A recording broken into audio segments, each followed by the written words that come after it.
on our computation. Okay? Take out muna tayo sa computation ng ating government grant.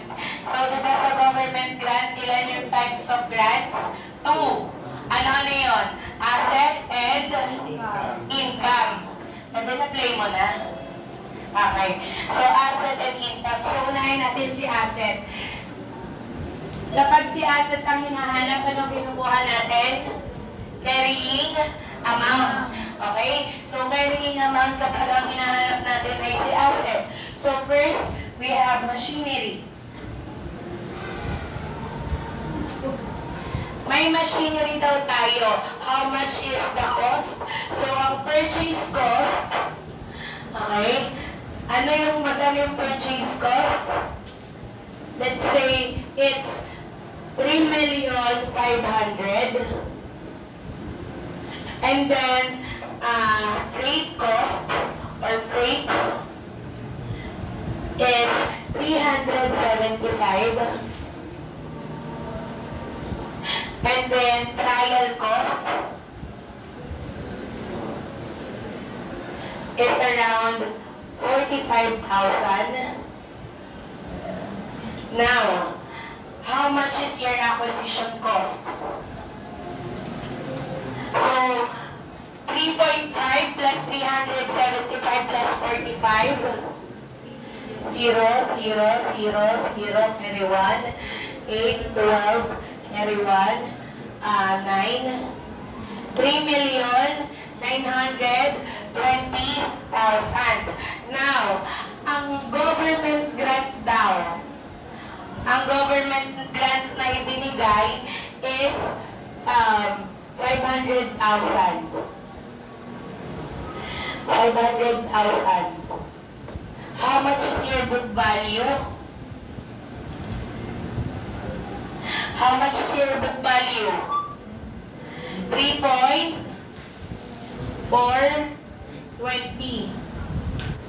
Bakit siya naging 3,420,000? Basically, yung government grant mo, yan yung nagsisilbi bilang salvage value. Okay, now, dahil meron tayong government grant, magkano yung value ng ating asset? Magkano yung value ng ating asset? 3.920. Pero paano kapag nawala yung ating government grant? How much is the value of our asset? Still, 3,920,000. Bakit? Kasi, basically, ang nangyari lang naman is nagkaroon lang tayo ng salvage cost doon sa ating asset. Hindi naman nabawasan yung acquisition cost. Again, hindi naman nabawasan yung acquisition cost. Bagkos, nagkaroon lang tayo ng salvage value. Okay? Next, pagdating dyan, useful years or useful life. Ilang years commonly ang machineries? 5 years. Okay. How much is your annual depreciation? 3,420,000 divided by 5.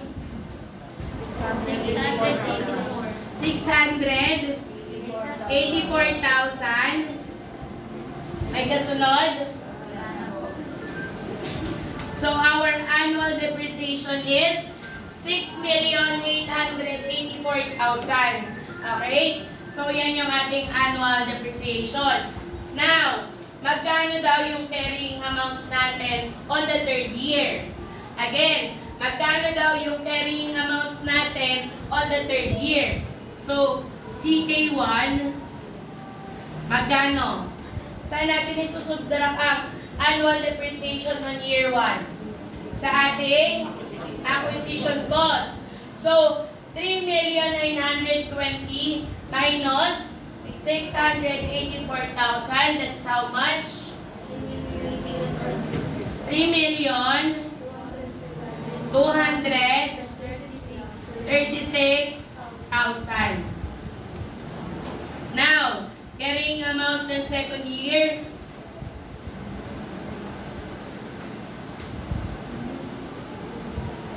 2,550,000.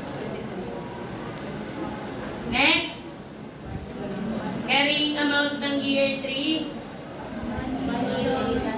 1,868,000. So, ito na yung carrying amount natin ng year 3. Pero ilang years ang meron talaga? 5. So, dapat yung year 5 mo ay 500,000. So, 500,000 plus 684, 1,184. Carrying amount ng year 4. Okay? Nakukuha ba? Now, let's have an example na ang measuring naman niya is walang government grant. Okay. Machinery ulit tayo.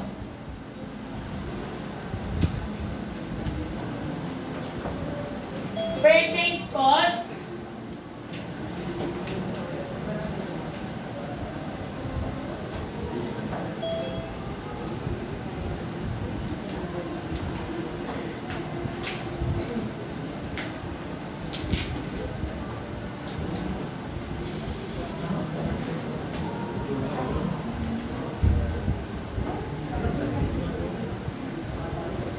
Okay.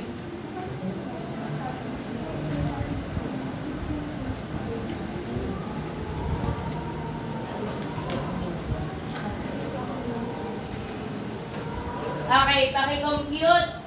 3,120 plus 120 plus 50. This is 3,240 plus 50. 3,290.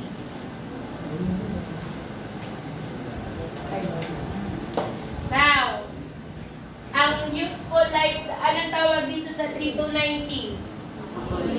Acquisition cost. Useful life ay 6 years. Nakakakuha na ba tayo ng ating annual depreciation? Yes. Diba ang turo ko sa inyo, kapag walang salvage value, automatically na yung inyong acquisition cost, yun din yung inyong book value. Okay? So, compute.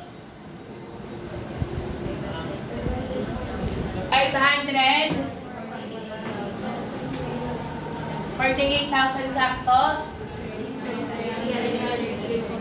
300. Okay. So, yan yung ating annual depreciation.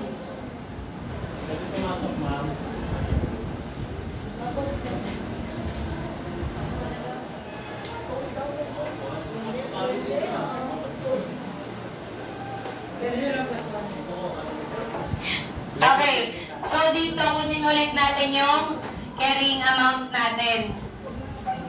O, hanggang year 3 lang ulit muna tayo. Hanggang year 3 lang muna ulit tayo. Okay. Magkano yung carrying amount mo on the first year? Saan pala muna natin siya isi-subtract? Sa ating acquisition cost. So, 3,290 minus 54, 323.33.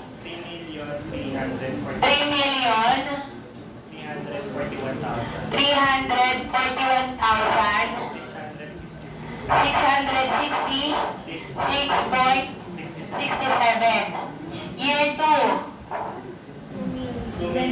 2,793,333.34. Next, year 3. 2,245,000.01. Okay. So, ito na yung year 3 mo. So, depende kung anong year yung hahanapin. Okay? Isa pa ba tayong asset?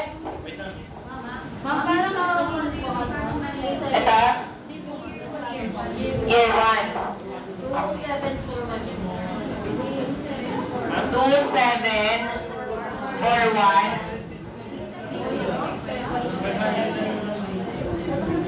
Okay. Okay na yan. Ito mali din po. 2193. Ito. Ulit. 1,645,000. Okay na? Isa pa ba tayong asset or punta na tayo sa income? Asset na tayo or income pa? Income na. Ha? Isa pa daw. Isa pa. Okay. Punta naman tayo sa equipment.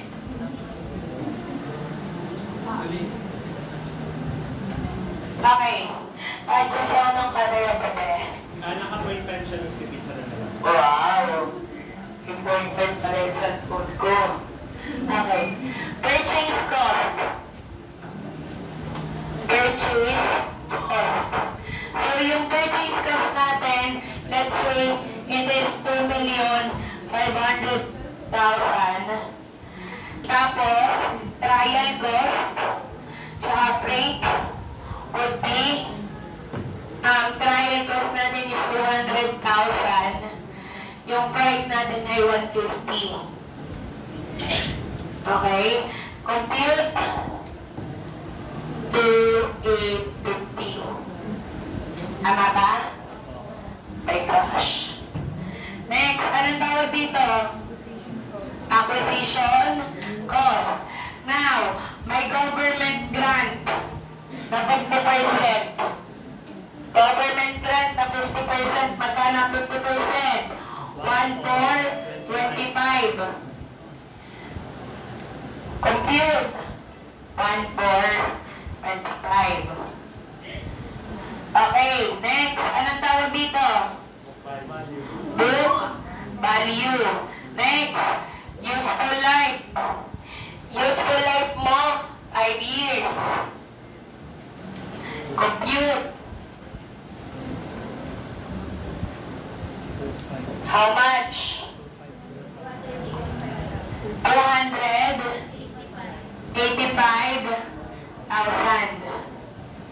Now, carrying amount ng hanggang year 5.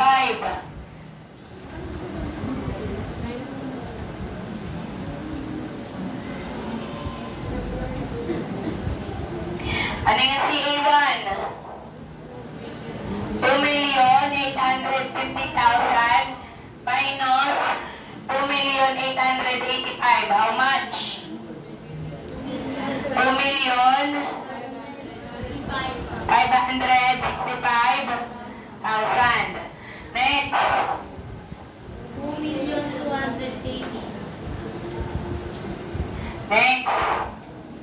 1,995,000. 1,995,000. Next. 1,710,000. 1,710,000. Tapos, 1,425,000 yung dulo. Tama ba? Okay. Next. Punta ulit tayo sa isa pang asset na wala yung government grant. Nakakasunod ba kayo na nandyan sa Zoom? I hope so. Okay. Ano po yun?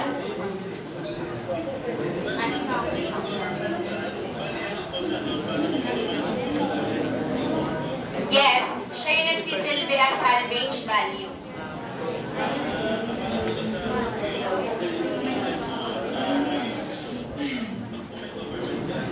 Yung government grant kasi anak, so, kaya bakit may government grant? Yung government grant kasi, yan yung tulong or financial aid ng government sa isang entity or sa isang individual. So, kapag nakakuha si individual ng grant, maaari na ibigay sa kanya yun ni government as assistance. Tapos yun yung ginagawa nating salvage value.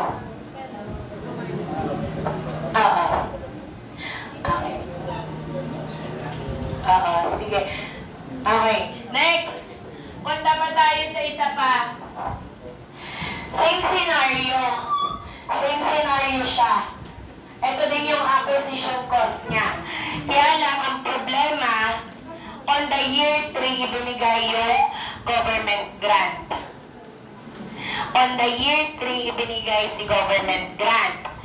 Ano yung computation natin yan? So, magkano yung acquisition cost natin? 2,850. Now,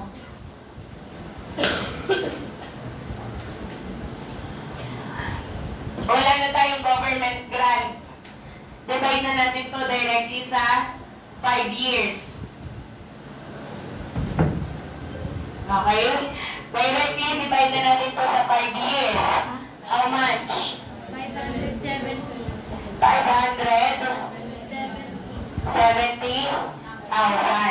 Now, how much is your carrying amount ng first year? Again ha, on year 3, ibinigay yung government grant.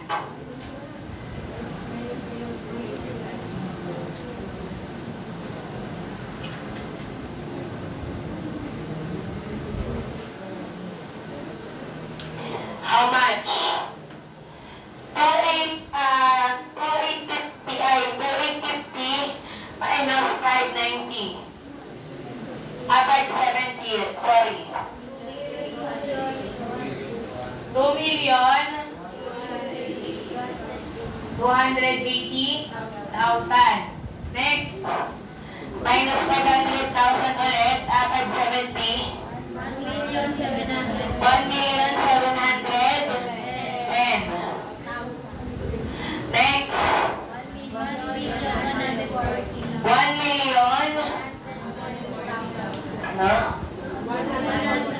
140,000. Ito na ba yung carrying amount natin? Hindi. Kasi, i-add natin si government grant, which is 1,425. How much? Magiging 2,565,000. Ma'am, bakit lumaki yung carrying amount? Kasi nagkaroon tayo ng salvage value. Nagkaroon ng value yung ating asset pagkatapos niya ng useful life niya. Okay? Dito, magkano na yung ating salvage value? 1,995,000. Tapos dito, 1,425,000. Okay? Nakuha. Okay na tayo sa asset. Wala na tayong problema sa asset. Tingin t-shirt o bura. Hindi dito mo. Kalma.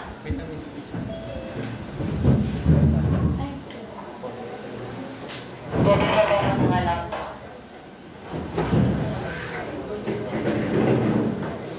Okay. Karam ako ng tissue.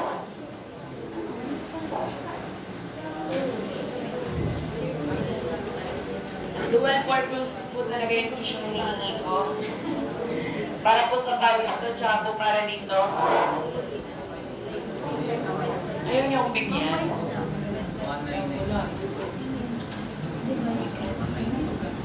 Sorry.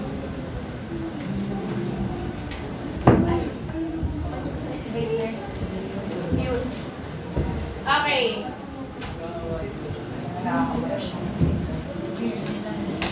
Punta naman tayo sa government income. So, actually, ang tawag sa kanya is government grant bidding. Okay? So, wherein yung government nagbibigay siya ng, o bumibili siya doon sa mga particular sellers na tinutulungan ng government. Okay? Now, unahin ulit natin yung under agriculture. Unahin ulit natin yung under ng agriculture. Ano ba siya? Yung mga binibili niya is root crops or root crops. Yung mga root crops. Okay? So, example 1, under income. Okay? So, number 1, bumili daw siya na kilo ng kamatis, tomatoes. Yan, alam ko na yung English nito. Tomatoes. Yung value niya sa market is 15 pesos. Okay? Yung value niya sa market is 15 pesos. Now, yung 100,000, yung first 100,000 kilos ng tomatoes, binili ni government ng 12 pesos. Yung second 100,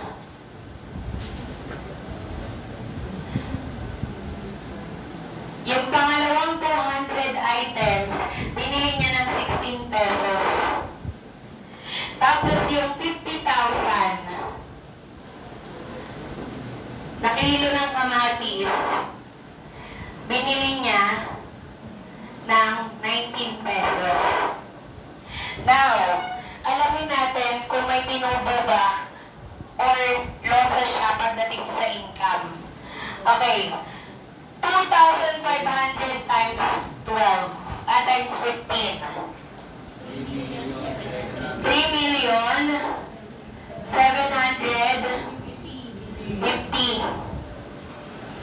That is your sales.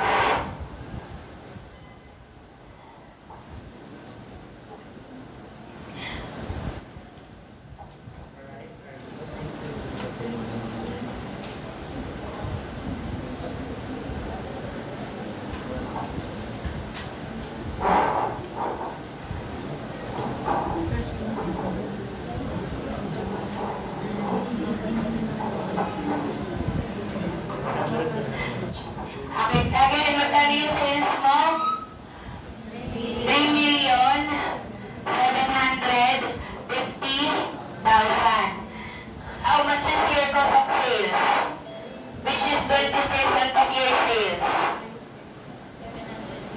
750,000. So how much is your gross profit? How much is your gross profit? 3 million. Less OE or operating expense. How much is your operating expense? 10% of your GP. So 300,000. That is 2.7. Now, tingnan natin kung nalugi tayo or kumita. 100,000 times 12, 1.2. 100 times 16, that's 1.6. Tama ba? Next, 50,000 times 19.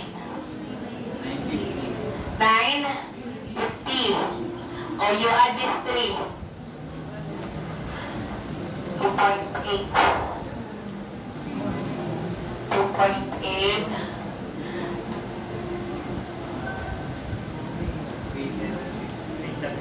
3,750. May kinita, wala. Under government grant, wala. So, ito ay ang tawag na natin dito, income before tax. So, magkano ang tax expense nito?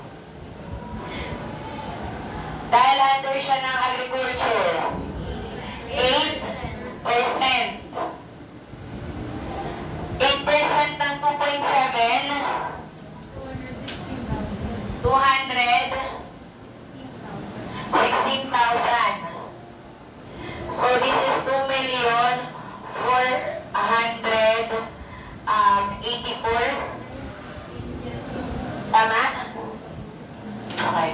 This is your net income. Okay? Nakuha ba? So ito ay kapag in case na wala kang additional costing or wala kang losses.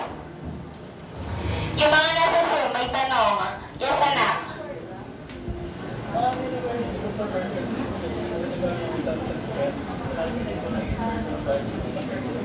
Yes.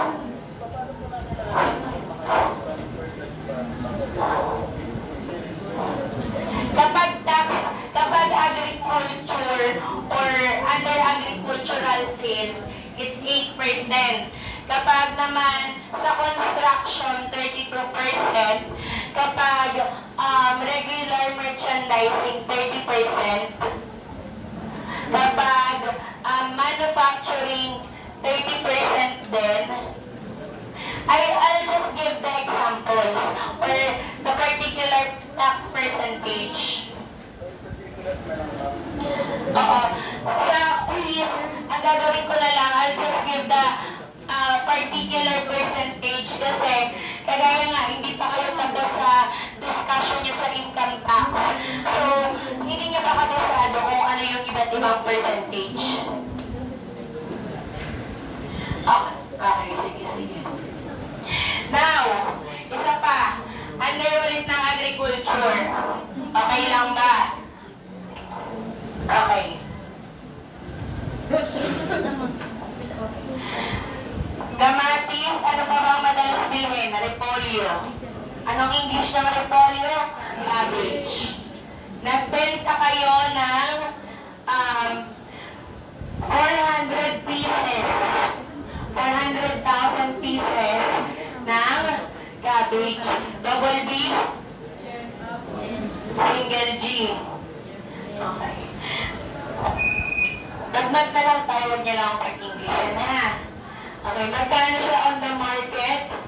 Per piece niya is around 35 pesos.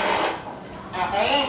Now, binili siya ni government yung 100 pieces ng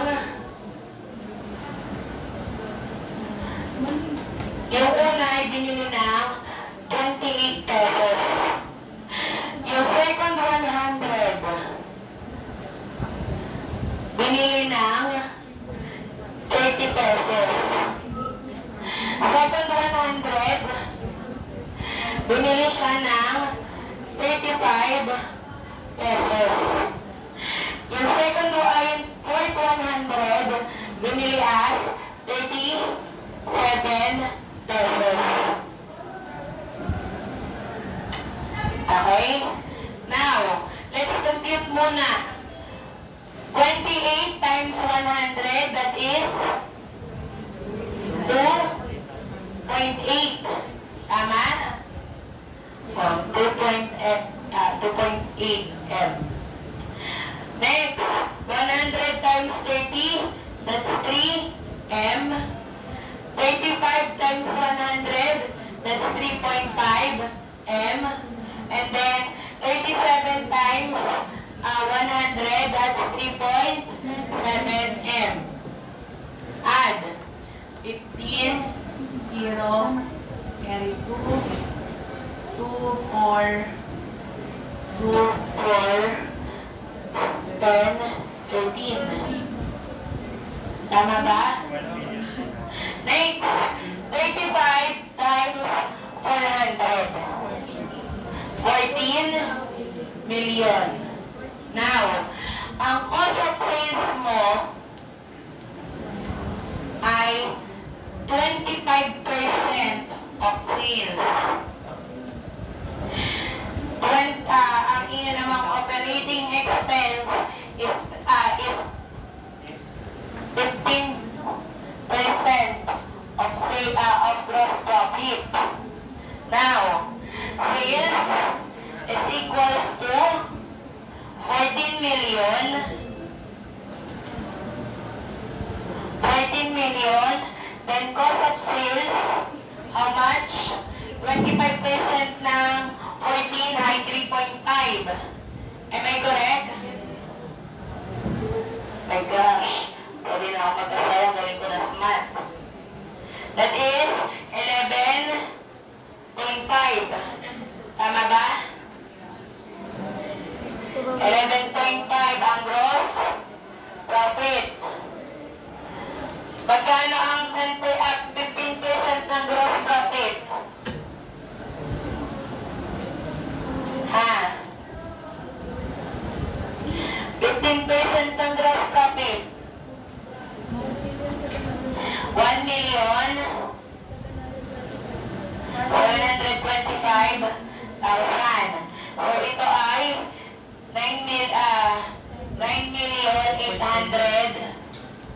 Joke lang.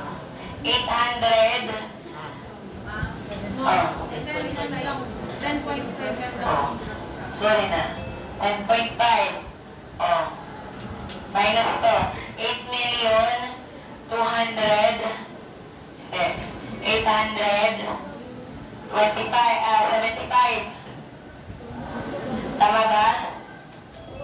Ano mag-operate na rin? 8775. Oh. Ano to?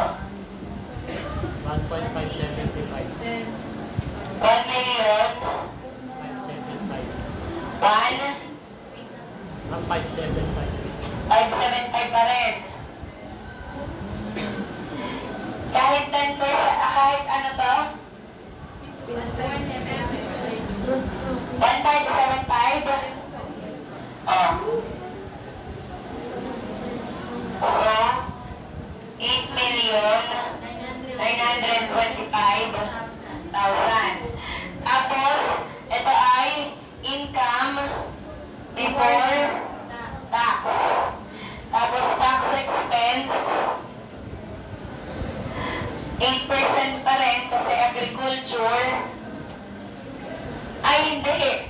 Meron pa. May difference pa yung dalawa. So, losses.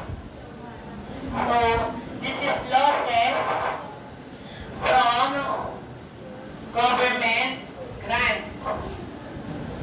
Magkano? 1 million. So, ito ay 7,925,000 times 8% the tax expense. How much? Ay!